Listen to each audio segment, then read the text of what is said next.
नमस्कार, स्वागत है आपका सुरागीलाल न्यूज चैनल के उत्तराखंड बुलेटिन में और मैं हूं आपके साथ गायत्री चौहान। आइए नजर डालते हैं आज की फटाफट खबरों पर। मुख्यमंत्री उदयमान खिलाड़ी उन्नयन योजना के लिए जिला स्तरीय प्रतियोगिता शुरू। सांप के काटने से महिला की हालत गंभीर, हायर सेंटर किया रेफर। वकील विकेश नेगी पर गुंडा एक्ट लगाकर 6 महीने के लिए कर दिया जिला बदर। लोहाघाट व्यापार मंडल अध्यक्ष पद पर मनीष व सतीश होंगे आमने सामने। पुलिस लाइन स्थित शहीद स्मारक स्थल में श्रद्धा पूर्वक मनाया गया 25वां कारगिल विजय दिवस। कारगिल विजय दिवस के अवसर पर नवाबगंज स्थित गुरुद्वारे के समीप जवान शहीद बलजीत सिंह की प्रतिमा स्थापित की गई। लोहाघाट में धूमधाम से मनाया गया 25वां कारगिल विजय दिवस। वीर शहीदों को दी गई श्रद्धांजलि।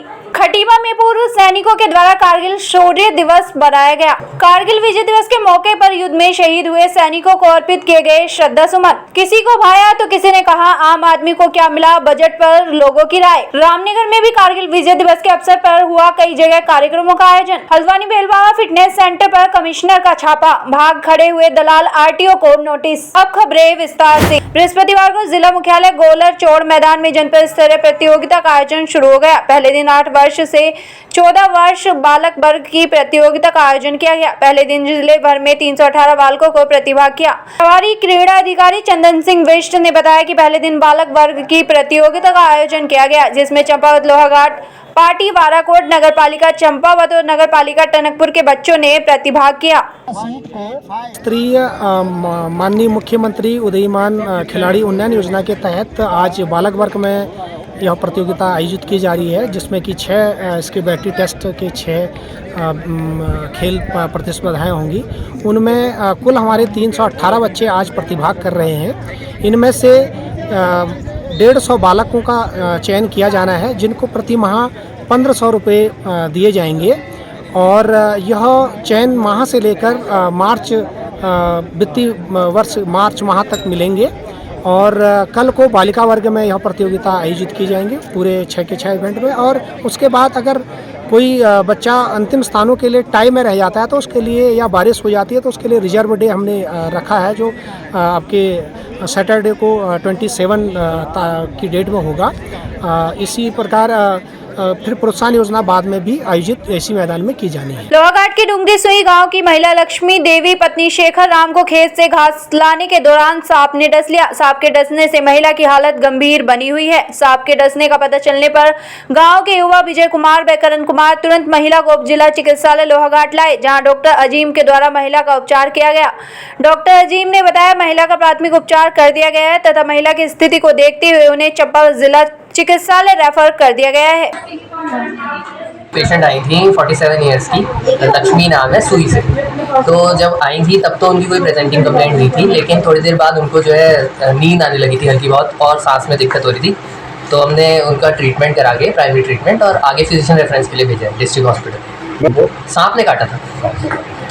स्थिति अभी ठीक है, अभी आगे देखते हैं वो फिजिशियन क्या बताते हैं उनके बारे में। देहरादून की नेहरू कॉलोनी थाना पुलिस ने वकील विकेश नेगी पर गुंडा एक्ट लगाकर 6 महीने के लिए जिला बदर कर दिया। गुरुवार को पुलिस ने विकेश नेगी को गिरफ्तार कर लिया था। वहीं पुलिस आरोपी को डाट काली टनल पार कर यूपी की सीमा में ले गई। इस दौरान वहां ढोल बजवाकर आरोपी को छोड़ा गया। इस दौरान चेतावनी दी गई कि 6 महीने से पहले जिले में वापस आया तो गिरफ्तार कर लिया जाएगा। पुलिस ने बताया कि आरोपी शातिर किस्म का अपराधी है। पुलिस ने आरोपी के खिलाफ रिपोर्ट डीएम सोनिका को भेजकर गुंडा एक्ट लगाने की अनुमति मांगी थी। डीएम से अनुमति मिलने पर गुरुवार को आरोपी को 6 महीने से जिला बदर किया गया।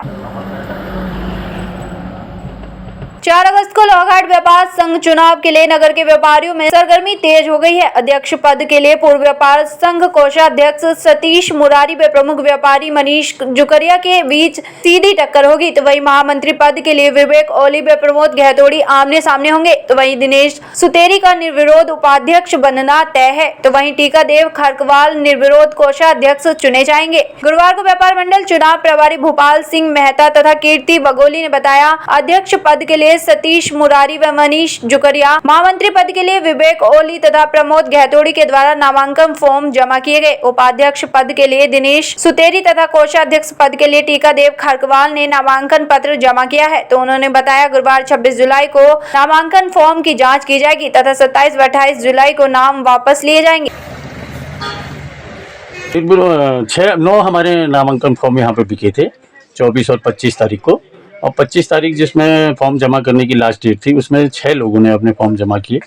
इसमें अध्यक्ष और महामंत्री में हमारे चुनाव होने जा रहा है, जिसमें दो लोग हैं। एक अध्यक्ष में हमारे मनीष जुकरिया जी और सतीश मुरारी जी, और तुम्हारा महामंत्री में हमारे हैं तुम्हारा विकी ओली जी और गहतोड़ी जी, और उपाध्यक्ष और कोषाध्यक्ष में हमारे एक ही लोगों ने फॉर्म जमा किया है।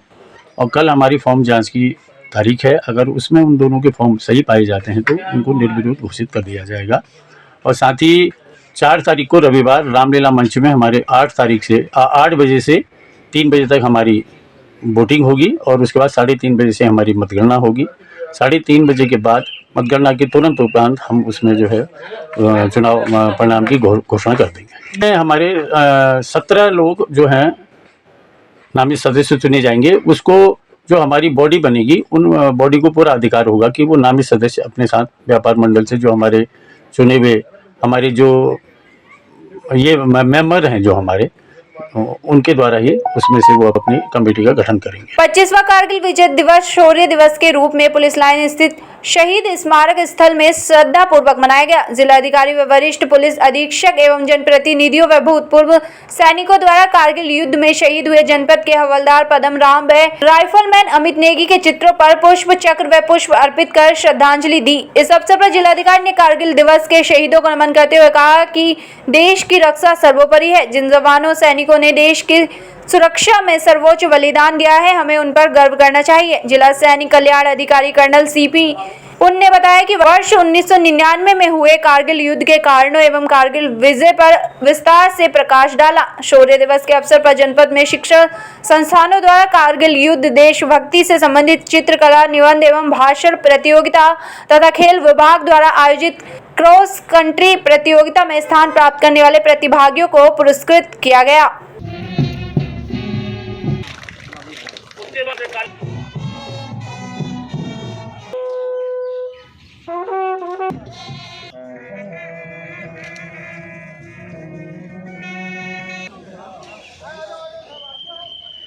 आज कारगिल विजय दिवस के उपलक्ष्य में पुलिस लाइन रुद्रपुर में उन शहीदों को श्रद्धांजलि दी गई और उनके स्मृति में जो व्याख्यान वगैरह थे वो दिए गए, और साथ ही साथ कुछ कार्यक्रम भी बच्चों के आयोजित कराए गए। देश की सुरक्षा के लिए जिन शहीदों ने, जवानों ने अपना बलिदान किया है, तो आने वाली पीढ़ियों को इन चीज़ों को याद रखना चाहिए कि राष्ट्र और राष्ट्र की सुरक्षा हमारा सर्वोपरि उद्देश्य है, और इसको हम लोग अपने नई पीढ़ी में भी ये अलग जगाए रखें कि देश के हित के लिए हम किसी भी सीमा तक कुर्बानी देने के लिए तैयार हैं। और बच्चों में एक सीख जाएगी युवा पीढ़ी में कि जिन सपूतों ने देश के लिए बलिदान करके इस देश को आज़ाद कराया है या देश की सुरक्षा की है, उनका सम्मान बनाए रखना, एक बोध उनके अंदर जाता है। जुलाई जो है कारगिल विजय दिवस के रूप में हम मनाते हैं। तो इस दिन 1999 में कारगिल का युद्ध हुआ था और ऑफिशियली ये समापन हुआ था। ठीक है, जब हमारा पड़ोसी मुल्क ने शांति के आड़ में, मतलब भारत लाहौर का बस सेवा शुरू करते हुए उसके थोड़े ही दिन बाद शांति के आड़ में पीठ पीछे इतना बड़ा घुसपैठ करने का वो प्रयास किया और घुसपैठ कर बैठे, जहाँ पर इतना व्यापक जगह जो कारगिल, लेह, लद्दाख को देखने वाले बड़ी बड़ी ऊंचाइयों पर हमारी चौकियों पर, हमारा आर्मी का चौकियों पर कब्ज़ा कर दिया था। उसको बहुत ही ब्रेव तरीके से विषम परिस्थितियों में हमारी भारतीय सेना ने उसको खदेड़ा और विषम परिस्थितियों में भीषण लड़ाई लड़ते हुए ऊंचाइयों पर बैठे हुए घुसपैठियों को, जो आर्मी वालों को, पाकिस्तान आर्मी के जो क्या बोलते हैं, पाकिस्तान आर्मी पर्सनल को और जिहादियों को और सारे घुसपैठियों को उनको भगाया गया। और इसमें कई लोगों का सर्वोच्च बलिदान दिया अपना। तो उन वीरों को नमन करने का हम आज का दिन है। और युवाओं को मैसेज जाना चाहिए कि ये जो है ये रिसेंट पास्ट में ही हुआ है युद्ध है, तो आंतरिक सुरक्षा और बाहरी सुरक्षा सब इंटरलिंक्ड होता है। तो हमेशा देश के लिए हमेशा जीना है, देश के लिए मरना भी है। तो ये सारी हमको मैसेज देना है और ये बलिदान जो होते हैं सैनिकों का और उसका सर्वोच्च आदरता के साथ उनका सम्मान करना चाहिए, यही मैसेज देना चाहता हूँ। मैं कर्नल चंद्र बहादुर पुन, जिला सैनिक कल्याण अधिकारी उधम सिंह नगर। जो कारगिल दिवस 26 जुलाई 2089 में ख़त्म हुआ था। उससे पहले 3 मई 2099 में ये शुरू हुआ था। इसमें हमने पाकिस्तान को कारगिल में धूल चटाया, उनको अच्छी तरह से हमने सबक सिखाया। तो इस विजय को लेकर के हम हर साल 26 जुलाई 1999 में जो हुआ था वो हम हर जगह, हर साल, हर क्षेत्र में, हर ज़िला में अपने शहीदों को याद करते हुए, उनको श्रद्धांजलि देते हुए हम हर साल इसको मनाते हैं। इसमें हमारे सब भूतपूर्व सैनिक मिलजुल करके अपना योगदान देते हैं और ये हर साल बहुत अच्छी तरह से मनाया जाता है। युवाओं के लिए ये कहूँगा कि अगर देश की रक्षा के लिए अपनी जान भी देते हो तो आप जीवन काल तक आपका नाम रहेगा। जो शहीद होते हैं हम हर समय उनको अपने दिल में रखते हैं और उनकी इज्जत करते हैं और उनको जो है हमेशा हम नमन करते हैं। ये चीज़ मैं अपने युवाओं को देखता हूँ कि अगर देश भक्ति आपके में है तो अवश्य आप फौज में आइए और देश की सेवा कीजिए। उत्तराखंड उत्तर प्रदेश की सीमा पर नवाबगंज स्थित गुरुद्वारे के समीप वीर जवान शहीद बलजीत सिंह की प्रतिमा स्थापित की गई, जिस पर आज वरिष्ठ भाजपा नेता और समाज सेवी भारत भूषण चुग ने उनकी प्रतिमा पर माल्यार्पण कर नमन किया। भाजपा नेता चुग ने कहा कि देश के जवानों ने अदम्य साहस, शौर्य और पराक्रम के साथ दुश्मनों को परास्त कर कारगिल की चोटी पर तिरंगा लहराया था। आज कारगिल दिवस के अवसर पर हम लोग, हमारे इस क्षेत्र के नौजवान युवा सैनिक बलजीत सिंह, जिन्होंने कारगिल युद्ध में अपनी शहादत दी, अपने को देश के लिए कुर्बान कर दिया, ऐसे बलजीत सिंह की शहादत को नमन करने के लिए हम सब लोग, हमारे बुजुर्ग भी, युवा साथी भी और सब लोग हम आज पहुँचे हैं। क्योंकि आज कारगिल दिवस का पूरे विश्व, पूरा देश हमारा मना रहा है। उनको शहादत को नमन करने के लिए आज हम यहाँ पर उनकी मूर्ति पर उनको हमने श्रद्धांजलि अर्पित की है और उनके परिवार को भी हम सांत्वना देने के लिए पहुँचे हैं। क्योंकि हमारे लिए बड़ा गौरव की बात है कि हमारे उत्तराखंड से उस समय 75 जवान शहीद हुए थे और उत्तराखंड हो चाहे यूपी हो, ये वीर जवानों की भूमि है जो देश के लिए हमेशा सर्वस्व मिटने के लिए तैयार रहते हैं। भारत माता की जय, भारत माता की जय, वंदे मातरम, वंदे मातरम। देश के वीर जवान। शुक्रवार 26 जुलाई को पूरा देश शान के साथ 25वें कारगिल विजय दिवस को शौर्य दिवस के रूप में धूमधाम से मना रहा है। वहीं लोहाघाट में पूर्व सैनिक संगठन लीग जिलाध्यक्ष कैप्टन RS देव की अध्यक्षता तथा कैप्टन रघुवीर के संचालन में 25वें कारगिल विजय दिवस को लोहाघाट में धूमधाम से मनाया गया। लोहाघाट के शहीद स्मारक में हुए कार्यक्रम में मुख्य अतिथि भाजपा जिलाध्यक्ष निर्मल मेहरा तथा विशिष्ट अतिथि निवर्तमान पालिका अध्यक्ष गोविंद वर्मा के द्वारा ठीक 10:30 बजे शान के साथ तिरंगा फहराया गया, जिसके बाद सभी अतिथियों, पूर्व सैनिकों, वीर नारियों तथा पुलिस के जवानों ने विद्या मंदिर के छात्रों के द्वारा बजाई गई बैंड की धुन पर कारगिल युद्ध के शहीदों को पुष्प अर्पित कर श्रद्धांजलि दी। जिसके बाद नगर में विजय जुलूस निकाला गया, जिसमें बड़ी संख्या में पूर्व सैनिक व वीर नारियां मौजूद रही। वहीं मुख्य अतिथि भाजपा जिलाध्यक्ष निर्मल मेहरा व गोविंद वर्मा ने कहा, हमारे जाबाज सैनिकों ने कठिन परिस्थितियों में इस युद्ध को लड़ा तथा पाकिस्तान सेना के दांत खट्टे कर विजय हासिल की। हम सभी युद्ध में शामिल सैनिकों को व भारतीय सेना को नमन करते हैं। वहीं सैनिक विश्राम गृह में हुए कार्यक्रम में वीर नारियों व पूर्व सैनिकों को शॉल उड़ाकर सम्मानित किया गया। कार्यक्रम में कैप्टन आनंद मेहरा, कैप्टन अमर सिंह नायक, सूबेदार ललित सिंह, सूबेदार घनश्याम इंद्र सिंह देव, कैप्टन शोभन सिंह, कैप्टन प्रहलाद सिंह मेहता, सूबेदार चंद्र वल्लभ विष्ट, गंगादत्त चौबे, हरीश राय, राजू भैया सहित कई पूर्व सैनिक व वीर नारियां मौजूद रही। के अवसर पर समस्त इस देश के वीर सैनिकों को, जिन्होंने शहादत दी या जो लोग घायल हुए और अन्य भी जो सरहदों पर तैनात रहकर इस देश की रक्षा कर रहे हैं, उन सभी को मैं तहे दिल से जय हिंद और घोष करते हुए उनको मैं समर्पण करता हूँ। और उनका जो आज का दिन है, उन वीर माताओं को, वीर उनके जो वंशज हैं, उन सबको मैं अपने तहे दिल से धन्यवाद अदा करता हूं। और उन वीरों को नमन करते हुए आने वाले समय में भी हमारा जो उत्तराखंड है, यहाँ से बहुत सारी संख्या में देश की शहादत के लिए हमारे वीर लगातार अपनी कुर्बानी देते आए हैं। हम सभी को सलाम करते हुए उनकी श्रद्धांजलि देते हुए नमन करते हैं। मतलब जो है कि लड़ाई जब शुरू हुई तो हमारे पास काफ़ी मुश्किल की समस्याएं थी। समस्याएं 2-3 टाइप की एक साथ सिर के ऊपर में पड़ी। एक तो क्लाइमेट की समस्या थी, एक हमारे पास सप्लाई की समस्या थी, और कहने का मतलब ये है कि मतलब हर चीज़ का अकाल था। कपड़े उस टाइप के नहीं थे, फिर भी हमने चुनौती स्वीकार की और उस लड़ाई में विजय प्राप्त की। क्या चाहेंगे?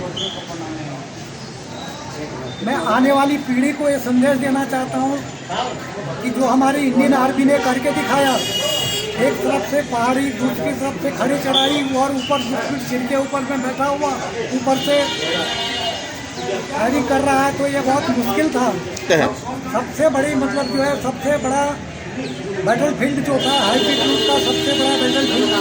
इतनी बड़ी बैटल फील्ड में वर्ल्ड के अंदर में कोई भी लड़ाई आज तक नहीं लड़ी गई, फिर भी इंडियन आर्मी ने बहुत बड़ी कामयाबी हासिल की, और जिसमें मतलब हमारे 527 आदमी कैजुअल्टी हुई थी। इसी गजरे की खुशबू को महकता छोड़ आया हूँ, मेरी नन्ही सी चिड़ियाओं को चहकता छोड़ आया हूँ। अपनी छाती से तू लगा लेना भारत माँ, मैं अपनी माँ को की बाहों को तरसता छोड़ आया हूँ।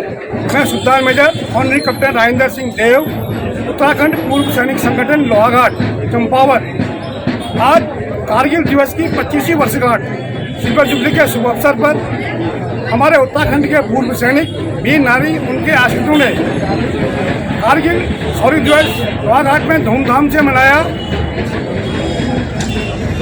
कारगिल योद्धाओं को हम लोगों ने नमन किया और श्रद्धांजलि दी। साथ ही उनके नाम से मार्च पास्ट किया गया। वीर नारी और वीरता पदक विजेताओं को हम लोगों ने संगठन की तरफ से सम्मानित किया गया। कारगिल युद्ध 3 मई 1999 से 26 जुलाई 1999 तक चला। पाकिस्तानी सेना ने कारगिल द्रास की ऊंची ऊंची चोटियों पर कब्जा किया था, जो कि इलाका हमारा भारतवर्ष का था। हमारे जाबाज सैनिकों ने उन कारगिल द्रास की ऊंची ऊंची चोटी, टाइगर हिल, Cosco valley, Moscow valley, Dras की ऊंची चोटियों पर पाकिस्तानी सेना को खदेड़ा। इसी कारण से 26 जुलाई को भारतवर्ष में कारगिल शौर्य दिवस धूमधाम से मनाते हैं। मैं उत्तराखंड पूर्व सैनिक संगठन की तरफ से सभी पूर्व सैनिक, वीर नारी, जनता जनार्दन को कारगिल की हार्दिक शुभकामनाएं देता हूँ। धन्यवाद। चाहे तो एक साथ होनी चाहिए, सब लोग एक साथ बैठना ही नहीं चाहते। पापा, try this. लो, सब लपक लिए।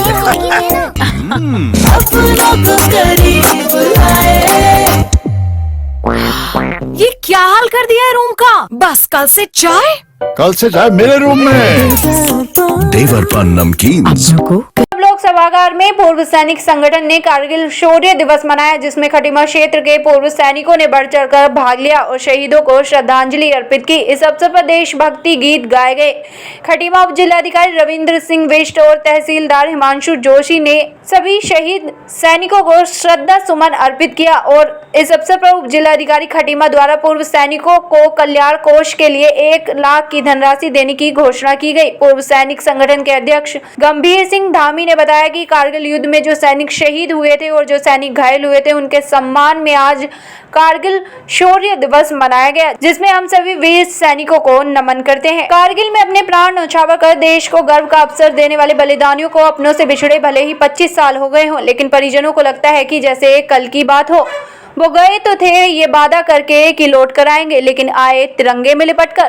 कारगिल की जंग को आज 25 साल पूरे हो चुके हैं। किसी ने अपना बेटा खोया तो किसी की मांग का सिंदूर उजड़ गया। उन्हें याद कर परिजनों की आंखें छलक उठती हैं, लेकिन उनके सर्वोच्च बलिदान को याद कर सीना चौड़ा हो जाता है। देखिए, कारगिल विजय दिवस की 25वीं वर्षगांठ में मैं सारे उन शहीदों का नमन करना चाहता हूँ, जिन्होंने कारगिल वॉर में दुश्मनों के दांत खट्टे करते हुए हमें विजय दिलाया। यहाँ पर आज हमारा भव्य आयोजन हुआ ये ब्लॉक सभागार में, और मैं सारे जितने पूर्व सैनिक थे उनको बधाई देता। कई मैक्सिमम लोगों ने यहाँ पर कारगिल वॉर में पार्टिसिपेट किया था, उनको भी मैं धन्यवाद देना चाहूँगा। इन्होंने इतना सर्वस्व अपना बलिदान करते हुए हमारे देश का सर ऊँचा रखा है। सबको बहुत बहुत ऐसा है जिन्होंने हमारे देश के लिए इतनी बड़ी कुर्बानी दी, आज जिसकी वजह से हमारा देश यहाँ पर सुरक्षित खड़ा है। ऐसे वीर सपूतों को हम नमन करते हैं। उन्हीं के उपलक्ष्य में जो 527 हमारे जवान, अफसर और जैसे साहबान जो हमारे शहीद हुए, उन्हीं सभी को नमन करते हैं। और जो हमारे 1400 पूर्व सैनिक हमारे कारगिल के टाइम पर जो घायल हुए, उनको भी नमन करते हैं। और जिन्होंने हिस्सा लिया, उनको भी नमन करते हैं। बाकी कारगिल दिवस हमेशा हम बड़ी धूमधाम से हर वर्ष की बात बना रहे हैं, इसलिए कि हमारा देश सुरक्षित रहे और हम सुरक्षित रहें। एसडीएम महोदय ने आज पूर्व सैनिक संगठन खटीमा को 1 लाख रुपए का धनराशि दिया है। मैं एसडीएम साहब का तहे दिल से धन्यवाद देता हूं। और मैंने एसडीएम साहब और तहसीलदार साहब और हमारे परगना अधिकारी महोदय को भी बताया कि हमारे पूर्व सैनिक के साथ जो भी ज्यादती होते हैं, उनका साथ देने के लिए उन्होंने बोला हम हमेशा यह न्यायपूर्ण प्रणाली को करेंगे। हल्द्वानी में कारगिल विजय दिवस के मौके पर युद्ध में शहीद हुए सैनिकों को श्रद्धा सुमन अर्पित किए गए। नैनीताल रोड स्थित शहीद पार्क में आयोजित कार्यक्रम में जिला प्रशासन के अधिकारियों व पूर्व सैनिकों सहित शहर के गणमान्य लोगों ने कारगिल के युद्ध में देश की रक्षा की खातिर शहादत देने वाले वीर शहीदों को याद किया और कारगिल विजय दिवस को शौर्य के रूप में याद करने का संकल्प लिया।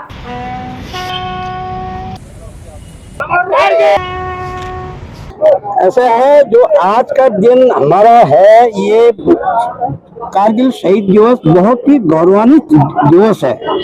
और साथ ही साथ इसको आज जो है 25 वर्ष पूरे हो गए हैं। 25 वर्ष पूरे होने के उपरांत भी आजकल भी जो है इंसर्जेंसी वाले इलाके में फिर भी हमारे पटन का जवानों का हौसला कोई भी कम नहीं हुआ है।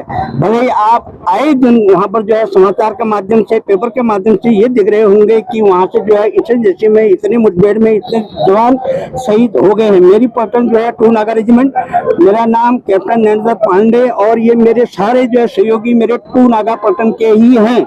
हम लोग जो है इंसर्जेंसी वाले इलाके में पटन में थे। पटन से फिर हमारी पटन को आदेश मिला कि वहाँ पर जो है कुछ घुसपैठिए दराज सेक्टर के ऊपर में संघर्ष बना करके आ गए हैं। पटन को आदेश मिला, पटन वहाँ से रातों रात वहाँ से आगे निकल गई। 5 जुलाई 1999 को 6 जुलाई 1999 को जो है हम लोग जो है ऊपर पहाड़ियों में जो है हमने कब्जा करना था और 6 तारीख के दिन वहाँ पर पाकिस्तान का मोटर पोस्टन को ध्वस्त करते हुए हमारी पटन ने विजय हासिल की, जिसमें हमारे पटन के 16 ने जो है अपनी जो है शहादत दी। 1999 में जो कारगिल में घुसपैठ हुई थी, उसके खिलाफ हमारी भारतीय सेना ने पराक्रम, शौर्य और वीरता का परिचय देते हुए आज ही के दिन इसको एक विजय गाथा लिखी थी। घुसपैठिए थे, उनको खदेड़ा था, दुश्मन देश को एक तरह से मात दी थी। तो ये बड़े शौर्य का और गर्व करने का विषय है। हम सभी जो उसमें शहीद हुए थे उनको श्रद्धा सुमन अर्पित करते हैं। जो उनके परिवार है, उनके साथ प्रशासन हमेशा खड़ा रहता है। हम समाज से भी, लोगों से भी ये निवेदन करते हैं कि इस दिवस पर बढ़ चढ़कर सबको हिस्सा लेना चाहिए, भाग लेना चाहिए। ये और सभी को हमारी तरफ से इस कारगिल विजय दिवस की हार्दिक बधाई। जब पाकिस्तान से युद्ध हुआ था, उसका विजय दिवस जो 26 जुलाई को मनाया जाता है, कारगिल शौर्य दिवस के रूप में उसको मनाया जाता है। तो उसी के उपलक्ष्य में आप देख रहे हैं कि कितना हमारे हिंदुस्तान में कह लो, कुमाऊं में कह लो, हल्द्वानी में कह लो, जोश है पब्लिक में कि हम लोगों ने पाकिस्तान के जो आतंकवादी कह लो या पाकिस्तान की सेना कह लो, जो भी कह लो, उनको भगाया था यहाँ से। और उसी उपलक्ष्य में चूंकि कुमाऊं रेजिमेंट है, गढ़वाल रेजिमेंट है, आसाम राइफल है, जितने भी रेजिमेंट है उसके जो फौजी जवान हैं उनको पर ज्यादा जोश भर गया 99 के बाद और ज्यादा उसमें वो हुआ, उनके ऊपर जोश आकर के सेना में भर्ती हुए। आज स्थिति है कि पाकिस्तान को हिंदुस्तान की तरफ देखने की नौबत भी नहीं आती है। वही जोश है, उसी उपलक्ष्य में हम आप सभी यहाँ एकत्र हुए हैं और शौर्य दिवस, कारगिल शौर्य दिवस हम आप सभी मना रहे हैं। केंद्रीय बजट को लेकर अक्सर कई बुद्धिजीवी, व्यवसायी तथा नेताओं ने अपनी राय दी है। किसी ने बजट को लाभकारी तो किसी ने केवल झूठे वादों वाला और निराशाजनक बजट बताया। मोदी सरकार के तीसरे कार्यकाल का यह पहला बजट था जिसको वित्त मंत्री निर्मला सीतारमण ने मंगलवार को पेश किया। अब इस बजट को लेकर लोगों ने खुलकर अपने विचार रखे हैं। देखिए, प्राइम मिनिस्टर और फाइनेंस मिनिस्टर ने जो बजट इस बार दिया है, मुझे लगता है कि ये एक एथिकल बजट है, अच्छा बजट है और इसमें सारी चीज़ों का समावेश है। जहां एक तरफ रक्षा बजट को बढ़ाया गया है, उसी के अनुपात में कृषि बजट को भी बढ़ाया गया है। युवाओं के लिए जो एक अच्छी स्कीम लाए हैं कि हर साल स्किल डेवलपमेंट के लिए 5 करोड़ जो युवा होंगे उनको जो बड़ी कंपनीज हैं कंट्री की, उनको सरकार एक तरीके से इंटर्नशिप कराएगी। बहुत ही नई सोच के साथ युवाओं को प्रेरणा देने वाला ये बजट है। और उसके अलावा जिस तरीके से इंफ्रास्ट्रक्चर के लिए रखा गया है, रेलवेज है, उसमें हाईवेज है, सारी चीजें हैं, तो मैं इस बजट की तारीफ करता हूँ। सबसे ज्यादा सरकार ने बेरोजगारों के लिए रोजगार के अवसर प्रदान करने के लिए इसमें विशेष ध्यान दिया है और सामान्यतः जो है ये आम लोगों के हित में बजट है और जिसमें सब मेन चीज है बेरोजगारी का जो उन्होंने मुद्दा रखा है, बेरोजगारों को रोजगार देने का और पहाड़ में लेने का इसमें प्राविधान है, तो इसमें कुछ चीजों पे तो बजट छोटे कारोबारियों के हित में भी है। ऐसा नहीं कह सकते कि बिल्कुल ही बजट खराब है या बजट बिल्कुल वैसा है। बजट एक तरह से संतुलित करने की कोशिश करी है, हालांकि नहीं कर पाए वो अलग मैटर है, लेकिन संतुलित करने की कोशिश करी गई। छोटे कारोबारियों को फायदा भी है, कई चीजों में रिबेट मिली है, कई चीजों में छूट मिली है, तो छोटे कारोबारियों को इसमें फायदा भी है। ऐसा नहीं है कि बजट बिल्कुल खराब है। तो कल बजट आया है, देखिए बजट को लेके बहुत सारी बातें हर आदमी अपने अपने स्तर पे कह रहा है, हर व्यापारी कह रहा है। बजट हर साल आता है, लेकिन मेरा अपना मानना है सिर्फ कुछ ऊपर बड़ी घोषणाओं या इस स्लेब में जो इनकम टैक्स स्लेब है उसमें छूट देने से व्यापारी हित के लिए कभी काम नहीं हुआ। ग्राउंड पे व्यापारी आज जो है सुसाइड कर रहा है, दुकानें बंद कर रहा है, दूसरे शहर जाने पे मजबूर हो गया है। व्यापारी के लिए कोई भी ग्राउंड पे कोई भी सरकार जितनी आई चाहे अभी की है, शासन प्रशासन व्यापारी हित के लिए कोई काम नहीं करता है, बल्कि व्यापारी के टैक्स से ही पूरा देश आज चल रहा है। शासन प्रशासन की तनख्वाह निकलती है वो व्यापारी के टैक्स से निकलती है, लेकिन व्यापारी को आदमी भूल जाता है और कोई व्यापारी के अगर कुछ ऊंच नीच हो जाती है उसको ऐसा महसूस करते हैं सरकार द्वारा कि यही सबसे बड़ा चोर होगा। लेकिन मैं चाहता हूँ व्यापारी के लिए हित के लिए हमारा जो संगठन है वो ग्राउंड पे वर्क कर रहा है धरातल पे, और जो व्यापारी के लिए मैं चाहता हूँ सरकार से एक अलग पैकेज होना चाहिए, एक ताकि व्यापारी को राहत मिल सके अपना व्यय करने में। बजट जो है जनता के हित में आया है, क्योंकि इसमें 9% कस्टम ड्यूटी हट गई है, क्योंकि सोने का रेट 75,000 रुपये 10 ग्राम था, अब सोने का रेट 64,000 रुपये 65,000 रुपये हो गया है। 10 ग्राम प्लस 6-7 हज़ार रुपये सीधा कम हो गया है, जिससे कि मार्केट में चहल पहल इतनी है कि कस्टमर आ रहा है, सोने के ऑर्डर दे रहा है और सोना भी परचेज कर रहा है, क्योंकि सोना 75,000 से 64,000 रुपये आना एक बहुत बड़ी बात है। 9% कस्टम ड्यूटी जो सरकार ने हटाई है कस्टमर के हित के लिए ऐसा हुआ है और मार्केट में काफी चहल पहल है और लोग सोना खरीद रहे हैं और व्यापार हित में ही 9% कस्टम ड्यूटी हटी है, क्योंकि सोना घटेगा तभी मार्केट में कस्टमर दिखेगा। जनता के हित में कहीं भी मुझे दिखाई नहीं दे रहा है। ये बाहरी कंपनियों को फायदा पहुंचाने वाला बजट है और अगर इन्हें कुछ सोचना ही था तो जो देश में पेट्रोल और डीजल बढ़े अभी तो स्थिर है, लेकिन फिर भी ये आम जनता की जो पॉकेट के साथ खिलवाड़ किया गया है, ट्रांसपोर्टरों के साथ खिलवाड़ किया गया है। अगर ये डीजल और पेट्रोल सस्ता करते तो मेरे को लगता है किसी हद तक और भी चीजें कम हैं। शुक्रवार को कारगिल विजय दिवस के अवसर पर रामनगर में कई स्थानों पर विभिन्न कार्यक्रमों का आयोजन कर कारगिल युद्ध में शहीद हुए सैनिकों को श्रद्धांजलि अर्पित की गई। तो वहीं इस अवसर पर एमपी हिंदू इंटर कॉलेज में भी कारगिल विजय दिवस के अवसर पर आयोजित कार्यक्रम के तहत स्कूली छात्र छात्राओं ने कारगिल युद्ध पर प्रकाश डालते हुए भारतीय सेना को सलाम करने के साथ ही पाकिस्तान द्वारा की गई इस हरकत के खिलाफ नाराजगी व्यक्त की। वहीं कार्यक्रम में मौजूद शिक्षक डॉक्टर प्रभाकर पांडे ने बताया कि वर्ष 1999 में पाकिस्तान के साथ भारत का यह युद्ध हुआ था, जिस पर भारतीय सैनिकों ने जमकर विरोध करते हुए इस युद्ध में जीत दर्ज की थी। रामनगर से संवाददाता राजीव अग्रवाल की रिपोर्ट। कारगिल विजय दिवस के अवसर पर एमपी इंटर कॉलेज में भी कार्यक्रम किए गए, बच्चों को जागरूक किया गया, किस प्रकार का कार्यक्रम रहा? देखिए, आज जो है कारगिल दिवस है जिसको 26 जुलाई में को जो है मनाया जाता है, क्योंकि इस दिन हमारे देश ने पाकिस्तान को हराकर एक बहुत बड़ी अपूर्वभूत विजय हासिल की थी, जिसको हम कारगिल शौर्य दिवस के रूप में मनाते हैं। और वर्तमान में इसको लेके पूरे देश में और हमारे प्रदेशों में काफ़ी कार्यक्रम हो रहे हैं और ये हमारे बच्चों को जानना बहुत ज़रूरी है कि भाई ये कारगिल दिवस है क्या, क्योंकि मे भी इसमें बहुत सारे ऐसे बच्चे हैं जिस वक्त ये युद्ध लड़ा गया था वो उस वक्त यहाँ पर मौजूद भी नहीं थे, मे भी वो पैदा भी नहीं हुए थे। तो उनका नई पीढ़ी का, युवाओं का ये जानना बहुत ज़रूरी है कि ये देश जो है कैसे और किन लोगों के बलिदान की वजह से आज जो है इस विकासवादी परिप्रेक्ष्य में आगे बढ़ रहा है। और मुझे तो इस दिवस पर एक बात अच्छी लगी, जो हमारे उस समय भारत रत्न प्राप्त स्वर्गीय अटल बिहारी वाजपेयी जी थे, उन्होंने ये कहा था कि भारत ने शांति को बनाए रखने के लिए हमारे प्रयासों को देखा है, लेकिन अपनी शांति की रक्षा करने के लिए हमारी दृढ़ शक्ति को अब ये देश देखेगा। तो ये बात एक अपने आप में जो है बड़ी अच्छी थी, जो उस वक्त के प्रधानमंत्री जी ने कहा था। वर्तमान में हमारे नरेंद्र मोदी जी जो वर्तमान प्रधानमंत्री हैं, वो भी इस दिवस के उपलक्ष्य में द्रास में गए हैं और वहाँ पर सेना के साथ इस दिवस को जो है सेलिब्रेट कर रहे हैं। और ये जो हमारे जवानों का, जिन्होंने इसमें बलिदान दिया है, जिन्होंने अभूतपूर्व सौरभ और अपना बलिदान दिया है, उसको जो है आज श्रद्धांजलि दे रहे हैं। तो ये निश्चित तौर पर हमारे लिए एक गर्व का विषय है कि हम ऐसे देश में रहते हैं जहां लोग अपने देश को बचाने के लिए, देश की आज़ादी को बचाने के लिए हंसते हंसते अपनी जान न्यौछावर कर देते हैं। और मैं उन सभी जितने भी हमारे 572 सोल्जर्स जिन्होंने इस कारगिल के युद्ध में जो है अपनी जान गंवाई है और देश के लिए सर्वोच्च बलिदान दिया है, मैं अपने दिल से उनको नमन करता हूं और उनको श्रद्धांजलि देता हूं।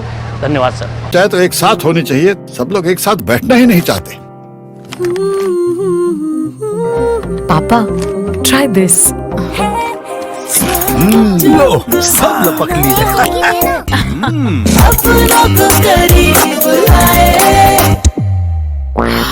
ये क्या हाल कर दिया है रूम का? बस कल से चाय, कल से चाय मेरे रूम में। देवर पान नमकीन। गुरुवार को कुमाऊं कमिश्नर दीपक रावत ने बेल बाबा स्थित गाड़ियों के फिटनेस सेंटर पर छापेमारी की। आरटीओ की देखरेख में संचालित होने वाले फिटनेस सेंटर में कमिश्नर के छापे की खबर से हड़कंप मच गया। देखते ही देखते सारे दलाल वहां से भाग खड़े हुए। कुमाऊं कमिश्नर ने जब वहां काम करने वाले कर्मचारियों और अधिकारियों से पूछताछ की तो कोई भी ठीक से जवाब नहीं दे पाया। इसके बाद फिटनेस सेंटर के संचालन में आरटीओ की भूमिका पर भी सवाल उठे। वहीं कुमाऊं कमिश्नर दीपक रावत ने बदहाल व्यवस्था को देखते हुए वहां मौजूद वाहन चालकों से पूछताछ की तो पता चला यहां लंबे समय से ओवर रेटिंग और दलाली का बोलबाला है। हल्द्वानी से संवाददाता दीपक अधिकारी की रिपोर्ट। मैंने इंस्पेक्शन किया है और माननीय मुख्यमंत्री जी के बड़े स्पष्ट निर्देश हैं, किसी भी कार्यालय में कहीं से भी किसी भी प्रकार के मेल प्रैक्टिसेस, करप्शन, भ्रष्टाचार, ऐसी कोई भी शिकायत हो उसको बिल्कुल भी टॉलरेट ना किया जाए और सख्त से सख्त कार्रवाई यहाँ पे की जाए। आज जो मैं यहाँ पे आया हूँ तो मैंने देखा कि यहाँ पे काम करने के तरीके में पारदर्शिता बिल्कुल नहीं है। पब्लिक ने यहाँ पे मुझे बताया है यहाँ पे ऐसे अनऑथराइज्ड लोग भी घूम रहे हैं और काम करवा रहे हैं जिनका इससे कोई वास्ता नहीं है, जो ड्राइवर्स नहीं है, जो इनका स्टाफ भी नहीं है। मुझे बहुत से लोगों ने बताया कि यहाँ पे कुछ ऐसे ऐसे कमरे भी मुझे मिले हैं जहाँ पे पब्लिक का कोई लेना देना है ही नहीं, लेकिन वहाँ पे वो जा रहे हैं।